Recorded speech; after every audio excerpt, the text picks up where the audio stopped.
had to You do release the with safety the valves, issues, dog. the issues that the American people care about. And I just gave you those issues. They Good don't job. care about climate change. They don't care about abortion. They care about these pocketbook issues. If you had a conversation about that, and I can tell you, these issues are being completely, we've been talking about big tech. But don't let the media, the news media, off the hook on this. They're doing the kibosh on anything that will give. Jessica says, by the way, my bridge article is up on the site. Shout out to Hayden for helping me with gathering the info. Shout out to you, Jessica, and to Hayden. You know, they did throughout Trump's administration. Think I'm about this for a working second. out. The coverage of Trump was 90.5% negative for 4 years. It's already started. It's already at 90%. So what does it do when it's 90.5%? It's 90.5% attacks on you, but it only allows for 9.5% to tell your successes.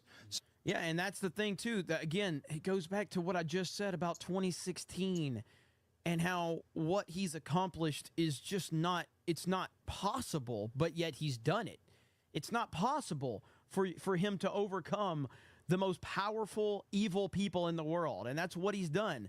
But not only that, all those powerful, evil people had all the money in the world. They had all the influence in the world. They had the media on their side. They had big tech on their side. They had Hollywood on their side, and he still beat all of them.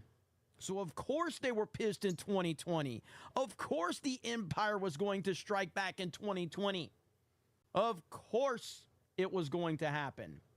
And they're still striking back right now. And the MAGA king continues to stand against all of it. So his stories were never being told. How many people know that Donald Trump was recommended for 3 Nobel Peace Prizes? Yeah. Not us, but nobody else. They're just. I want to show you 2 clips. Can you play this clip? One clip, and we'll wrap up. Go ahead, Rob. Watch this. 10:31, we got some news from inside the courtroom. Apparently, the district attorney's office has filed a written motion, so they have made it official to try and hold Donald Trump in contempt for violating the gag order that was put onto him by the judge. Well, I guess there were 3 allegations that the state made yesterday, and if the allegations hold up, Trump would be fined $1,000 for each violation. That's right. 10:31. Can you imagine? $100,000. No problem. I'll pay $100K. So it's all PR. It's all PR. It's all PR. But they're doing it. But they're doing it. And by the way, today, Bill Maher put the interview out with him and Katie Couric. And did you hear what she said about MAGA? No. You got to. Well, go ahead and watch this. Did you see this already or not? I think this is very interesting. Watch this. Go for it. And I feel like, to your point, Bill, the socioeconomic disparities are a lot, and class resentment is a lot. And anti-intellectualism and elitism is what is driving many of these anti-establishment, which are Trump voters, or anti-establishment. Yo, dog, you never answered my question. So I think that is a huge. Why is the problem that F-22 we such have a to piece of address. shit? I mean, globalization and, the transition from an industrial to a technological society. I mean, I don't know if you've ever been jealous of what someone else has or resentful. It is such a corroding and bitter, almost you have vile. that. She's stoned. You She's definitely stoned. She's in the basement. She's high. You know what she's saying high. is anybody that's a Trump voter is anti-intellectual. In other words. Yes, that's how they try to dismiss. That's how you try to dismiss someone that has any type of real influence.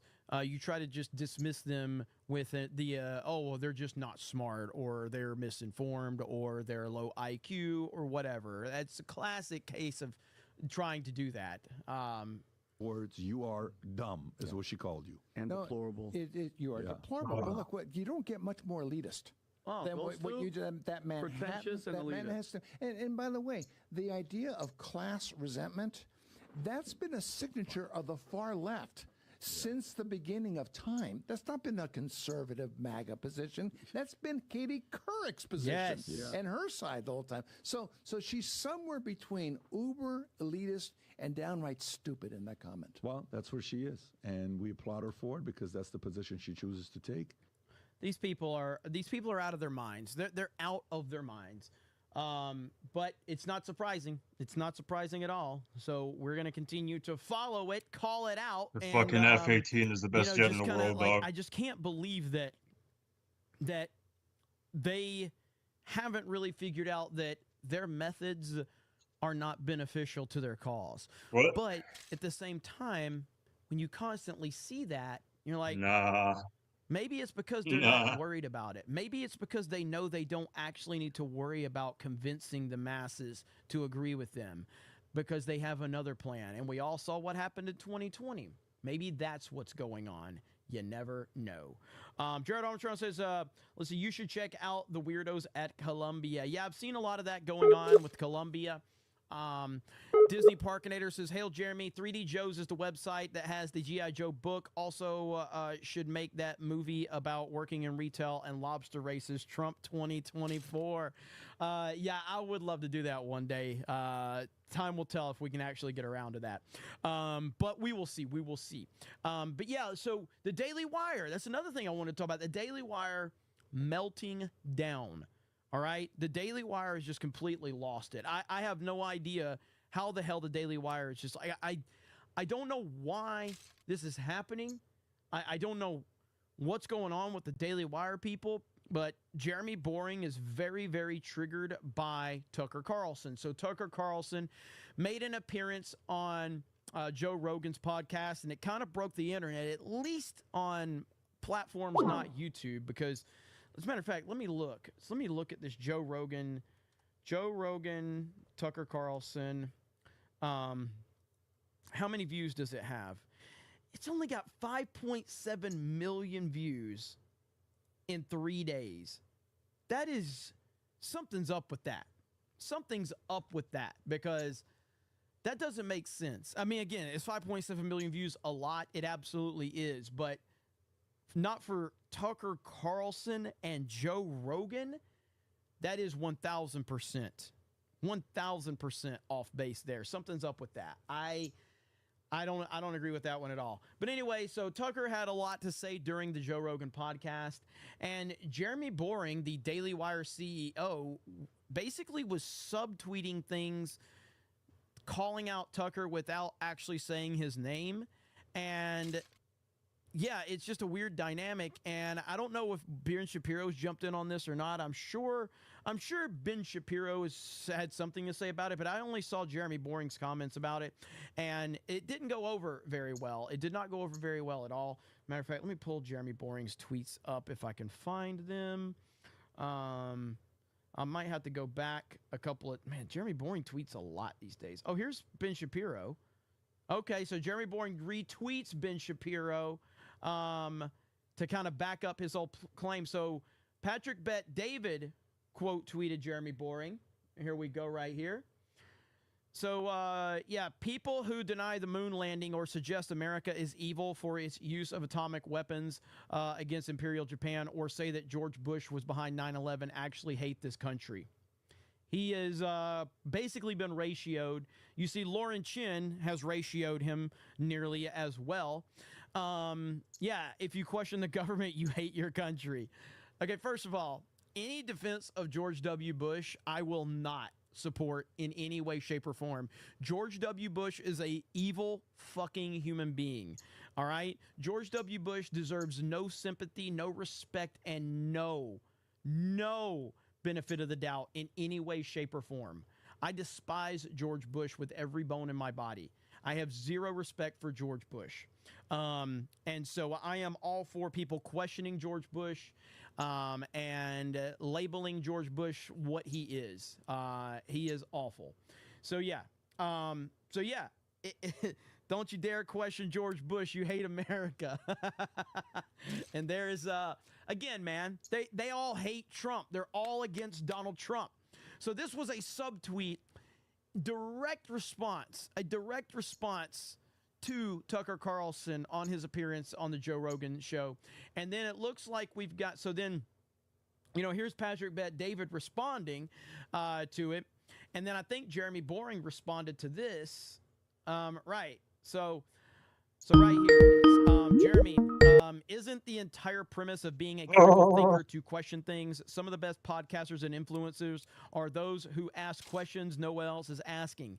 Being anti-establishment is to question the My establishment's problem is motive. I have the No. best internet in the And fucking Boring world, dude. responds and says, it is not critical thinking to say America never landed on the moon or that George W. Bush orchestrated the 9/11 attacks. It is a rejection of critical thinking. And so, yeah, I don't know what's this going laptop on is with a the piece man. of I mean, shit. a lot of people had some problems with Daily Wire for a while. I've had some problems with them, mainly because of their DeSantis support. Because it was obvious to me that they weren't really focused on the right things, and they really were shilling hard for DeSantis, like really hard for DeSantis. And it was not even a question of like, not even offering an opportunity to say you can't do anything, but if you don't support DeSantis, you hate America. And then of course I know they've fallen in line with Trump reluctantly, since DeSantis was one of the worst candidates in the history of the presidential race, because he walked in there with like 40 or 50% of the support and he lost almost all of it because he was a horrible candidate. So yeah, I started to lose faith in the Daily Wire at that point when the shilling for DeSantis started. There were some other things going on with the Daily Wire that were really kind of like, what the hell's going on? And ultimately, this whole Israel-Palestine situation has really been bad for Ben Shapiro. Ben Shapiro has been just unhinged, is the most polite thing I can say about Ben Shapiro over all of this. I mean, just completely unhinged. And my whole argument with this was, Ben, if you're so focused on Israel and being safe and having safety over there, then you should be supporting Donald Trump, who gave us historic peace over there. But of course, Ben Shapiro doesn't want Donald Trump in office. He wants Ron DeSantis. But his number one topic is Israel. It makes no fucking sense. So, yeah. So this whole thing happened, and we know that Tucker Carlson and Ben Shapiro definitely have issues. They do not like each other. And I am a 1,000% team Tucker Carlson on that perspective.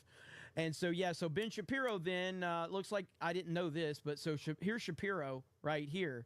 And, you know, it says, no, America was not evil for dropping the bombs on Hiroshima and Nagasaki. And no, just asking questions doesn't make you a critical thinker. Evaluating evidence, claims, and counterclaims does. Oh, is that what? So, Ben, remind me of this, Ben. Didn't you say Donald Trump was a racist and a sexist in 2016 before, or maybe it was 2015 when he announced his run?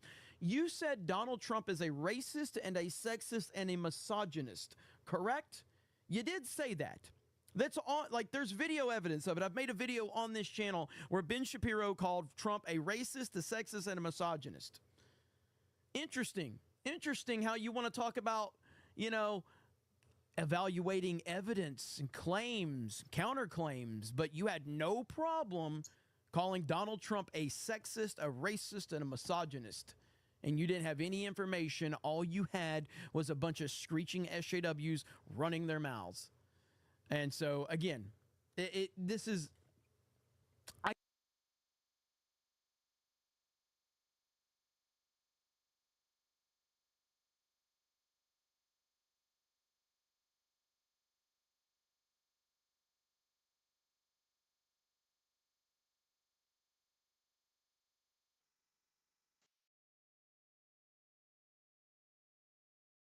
I can't believe how far the Daily Wire has fallen. I really can't. I mean, it is wild how far they have fallen. And shockingly enough, Jeremy Boring still follows me even after all of my criticism. He still follows me. I wait every day for Jeremy Boring to follow and unfollow me and block me, but he still follows me. He may just have me muted at this point in time. I don't know. But yeah, so that's the latest with the Daily Wire. They're having a tough time over there. They're having a real tough time.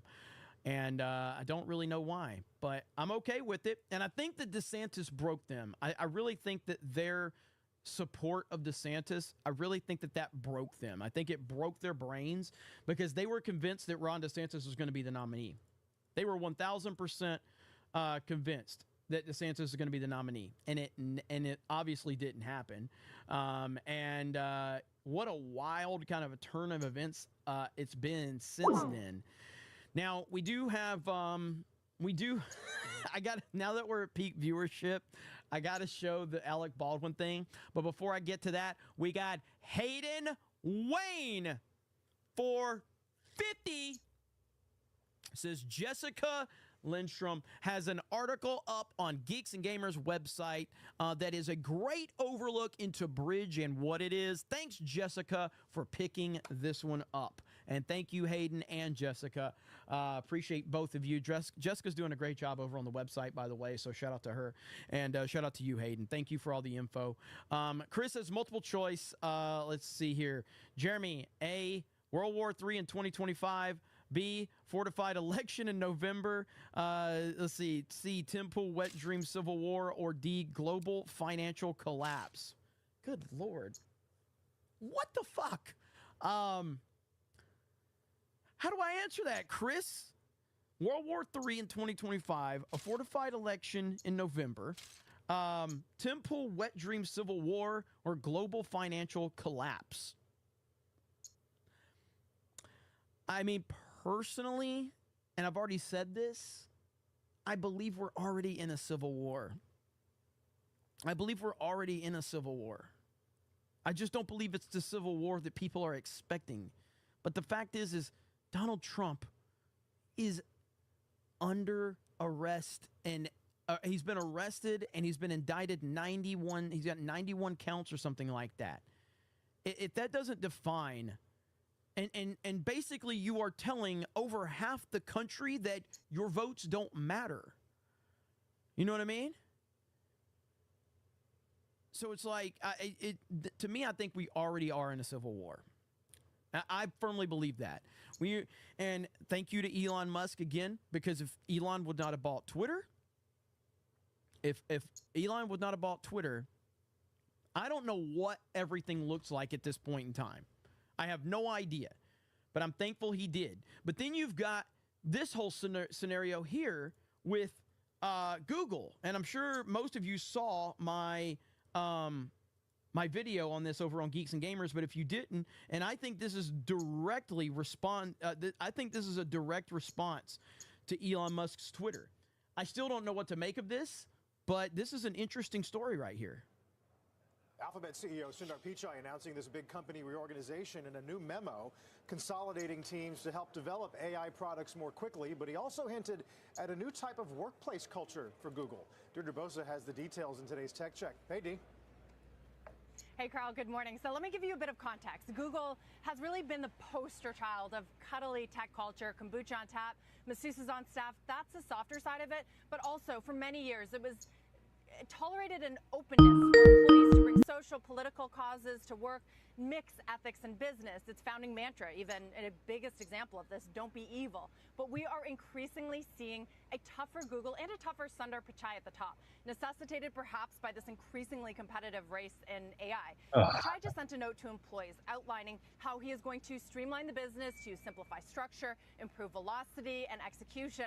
But the most interesting part of his memo that came at the end of it, he wrote, and I'm quoting him here, "This is a business, not a place to act in a way that disrupts coworkers or makes them feel unsafe, to attempt to use the company as a personal platform or fight over disruptive issues or debate politics." And guys, this was a not so big. So now this is an interesting thing, because I understand that this is more about people, that this is about the pro-Palestine protest, and a bunch of these pro-Palestine people like went into the offices and disrupted the work environment and all of that. I get all of that, and I understand why they are responding as a company from that perspective. But to take it to this level right here is what's far more interesting, and the fact that they are announcing a cultural shift at Google. Now, do I believe that that's actually going to happen? No. Not at all.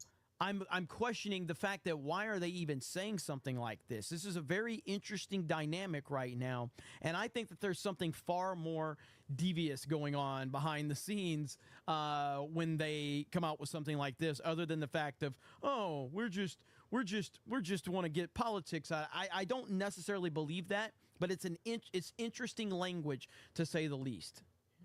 politics. And guys, this was a not so veiled nod to what happened earlier this week. A group of Google employees, they staged a sit-in across a number of Google offices, including one literally inside of Cloud CEO Thomas Kurian's office at headquarters. They were protesting a more than $1 billion Israeli government cloud contract. But instead of hearing them out or dropping the contract like Google did back in 2018 with the Pentagon AI contract in response to employee blowback, Google instead nearly immediately fired nearly 30 of the employees involved in that sit-in. And Pichai's memo now underscoring this point that this is a business, i.e. don't bring your social causes to work. That is certainly a departure of the Google we've known for the last few decades. Don't bring your social causes to work, says Google. Your fucking entire business is social causes and social justice bullshit, Google. Your entire company has been doing this. This is who you've been for years.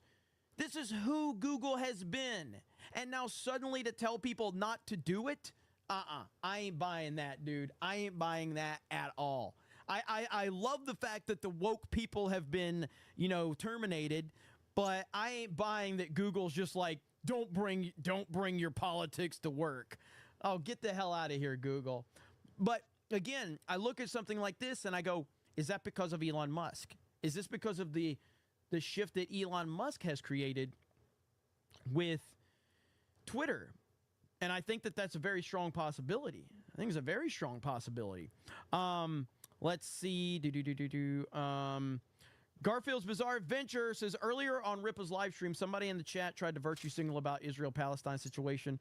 Ripa went off on a classic rant. It was hilarious. That's good shit. Get Well Go Broke says, Andrew Schultz is right about the Daily Wire. Let's see. So, let's see. KCUF, the Daily Wire, and Ben Shapiro. D. Breezy says, sketchy pizza joint in Lodi, New Jersey. T&J Pizzeria. I like that we have the likes now on the super chats. That hasn't been a thing, but now I guess we do have the likes on the super chat, so that's good. FMJHP says, or just welcome to the Snake Pit. Thank you. McCawk says, let's see. FMK Alex, what is it? Alex Stein name? Michael Jordan, Vince McMahon. What? Dude, you gotta send more than that if you're gonna make me on camera, all right, answer a question like that. It's gotta be more than $2 okay? Get out of here with that. If I'm gonna be clipped saying something retarded, I expect a minimum of $50 to $100 super chat, okay? Get the hell out of here. You can't do that to me with $2. And it's been a light night in super chats, so I'm definitely gonna grift that shit. So that's my rule. It's my rule, all right? From now on, here's the rule, okay? I'm very aware of how the internet works. I'm very aware. So from now on, new rule, new Cobra Cast rule, all right? If you try to bring... Time, Alec. No jail time. That Trump is going to keep not only Putin in line, he's going to keep every fucking body in line. He's already done it once. He's already done it.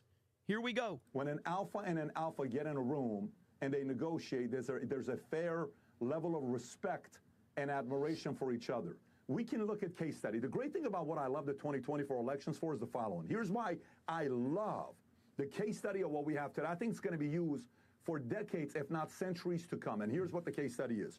We can now officially, Pierre, say we had 4 years of Trump administration, okay, to look at, and we have almost 4 years of Biden to look at.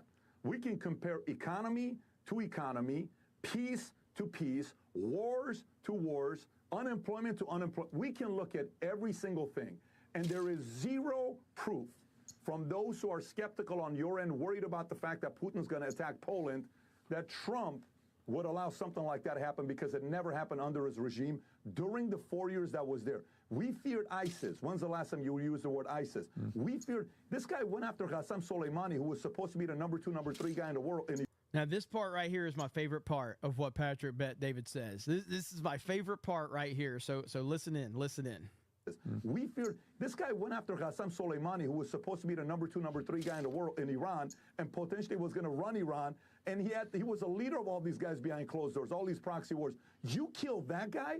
That's kind of like in the mob family. You think about back in the days, you go and you kill Ben Siegel. You go kill the main guys. That you don't do something like that. He did. That's what Trump did. Audacity, risk at the highest level. You went after a guy like that? I did. Everyone in the marketplace says, okay, guess what? You ever seen the movie American Gangster? Yeah. You know, with Denzel Washington? Yeah. You remember that scene when he's sitting at the cafeteria and he's sitting with his cousins? Their cousins are just starting to realize that Frank Lucas has become a powerful guy. He sees a guy down the street. He says, he gets up, he walks out, goes to the guy, puts the hat down, he says, where's my 10%? The guy laughs at him. He takes him out. Cousins, everybody sees him. He comes back, sits down, wipes his hands, has the breakfast, and they start having a conversation together. Trump did that to Qasem Soleimani on a world stage. Yeah! That is Trump right there. That is so fucking good. And again, if you've seen American Gangster, that scene he's talking about with Denzel, and isn't that Idris Elba? Idris Elba's the character that Denzel shoots in that scene, if I'm not mistaken. That is one of the best scenes ever. Denzel just walks out there. Where's my money? Dude, in front of everybody. Everybody is out there. He's like, laughs at him. He pulls his gun out, puts it in his head, blows his fucking head off. It's so good to hear Patrick Bet-David say that. Cousins, everybody sees him. He comes back, sits down, wipes his hands, has the breakfast, and they start having a conversation together. Trump did that to Qasem Soleimani on a world stage. On the world stage. Love that laugh. Do you know what level of audacity that takes? Who has that kind of audacity? Not a lot of people. He did. That could have been risky because to some of us, we're like, if Iran retaliates, you have the right to not retaliate. They took out your number 1 general. They didn't. Strength is one way to lead, and when America's strong, fortunately, the world is at peace. When America's not strong like we are today, the world is not at peace. It's true. Patrick Bet-David, always great to talk to you and hear your perspective. Thank you very much indeed. Likewise. It's the problem we got today. Everybody feels bold to go and do whatever they want to do. So if you got a guy like that in the House, do you think that would be happening today if Trump was president? You think this is what's happening today? No, it wouldn't be. You brought up movies, and I think movies mimic reality so well. And when I think of Iran and I think of Israel right now, I think of that scene in Indiana Jones where the guy in the black is waving the sword around. Just takes out and the Indiana gun. Jones just looks at him because he's tired. Indiana Jones has been fighting and running away from bad guys. He's tired. He's sweaty. He just draws and shoots him. Yeah. And it was very quick. I mean, and that's what I feel like is right now. There's a lot of people that they call it saber rattling for a reason. It's like rattling the saber to remind people that you've got a sword. But then you have people that look at you and say, "Are you going to use that? You're not going to use that. You're not going to take." Well, again, what's the tweet that Trump had? Hang on just a minute. Let me see if I can. Real Donald Trump. Yo, what is this? Some kind of LGBT jet or some there's shit? a tweet that he had about. Let me see if I can find it. Like, this is what we need. You know what I mean? Like, this is the type of leadership that America has to have right here. Here we go, right here. Let's see. So North Korean leader Kim Jong-un just stated that the nuclear button is on his desk at all times. Will someone from his depleted and food-starved regime please inform him that I too have a nuclear button, but it is much bigger and more powerful one than his, and my button works. That is a president right there, okay? That is a president that we need. That is the president that we have to have. This is in 2018, all right? That is a badass mofo right there. All right? Like, it doesn't get more badass than that. That is a gangster move right there from Trump. Holy shit. It's the greatest tweet ever. And that's what we need. And, you know, it's sad that we have a pathetic buffoon like Biden who is in office right now. It's sad, but it's the reality we have. But November, everything changes. Return of the MAGA King changes everything. Changes everything. Why is that not popping up for me? There we go. All right, we got Linko Kenobi for 50. Says, what's up, Jeremy? Love your channel. I'm at work right now watching you MAGA Trump 2024. Fuck Mark Hamill. Fuck Alec Baldwin. Trump will triumph. I got to go back to work. Looking forward to Mario Kart. Here's something for the Snake Pit. Hail the 199. Thank you, Linko Kenobi. Appreciate you. Yes, Mario Kart returns tonight. Little over an hour on the Geeks and Gamers Play channel. So I will be joining them. That's why I'm streaming a little earlier than normal tonight. Magna Defender 98 says, don't know if it's just me, but it annoys me that my coworkers still talk about the COOF in 2024. When the fuck will they ever let it go? I live my life like COOF is 100% over, but stupidity is permanent. Yeah, I mean, ultimately, I still see people walking around with masks, and I live in Florida, and I still see people walking around with masks. I'm going, what is wrong with you? Like, I truly don't understand it. I don't understand how someone can be so controlled by the mainstream. I really don't. If you are a person my age or younger, hell, even if you're slightly older than me and you have no health problems and you're walking around with a mask, you are fucking retarded. You are just absolutely retarded. There's no excuse for it. There's just none. I don't understand it. And now, and I will say that there might be a small percentage of people, very, very, very small percentage of people that prior to the COOF, they wore masks for various amount of reasons. And if those people are still wearing masks, I couldn't judge them if they wore it before. I'm saying if you're wearing a mask simply because the government told you to, you are fucking retarded. You seriously are retarded. If that's why you're wearing it because the government told you to, you are retarded. Not if you just choose to wear it just because you wanted to. But if you're doing it because the government told you to and you still think that there's something out there, you are insane. It's unbelievable, man. Whiskey Tango Foxtrot says, got out early because a juror had a dentist appointment. Yeah, that's kind of weird. McCawk says, pimp on a blimp is kind of cute and it's not gay if the balls don't touch. Lying Dogface Pony Soldier with a gifted membership. Thank you. Lord Bothus is pew-pewing someone is like a bad toupee. Once everyone finds out about it, it's all you'll ever think about when you see them. Coop says, can you show the MCU fan and Krista hug? Can someone tag that on Twitter? And I can, if you can tag me on Twitter with it, I can.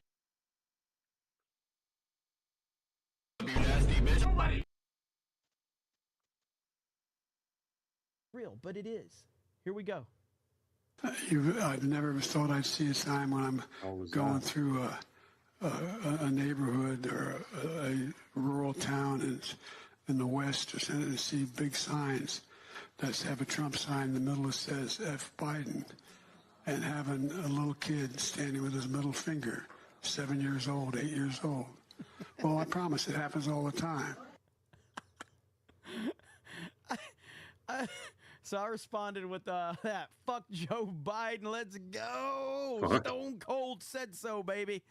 I can't believe how clueless this man is. I've never thought I'd see a time when I'm going through a neighborhood or a rural town in the West or something and see big signs that have a Trump sign in the middle that says F. Biden, and having a little kid standing with his middle finger, 7 years old, 8 years old. Well, I promise it happens all the time. Holy shit. Oh, we are doomed. That man right there is in charge. Well, I know he's not really in charge, but that's who they're trying to make you think is in charge of everything. All right? Got it. All right.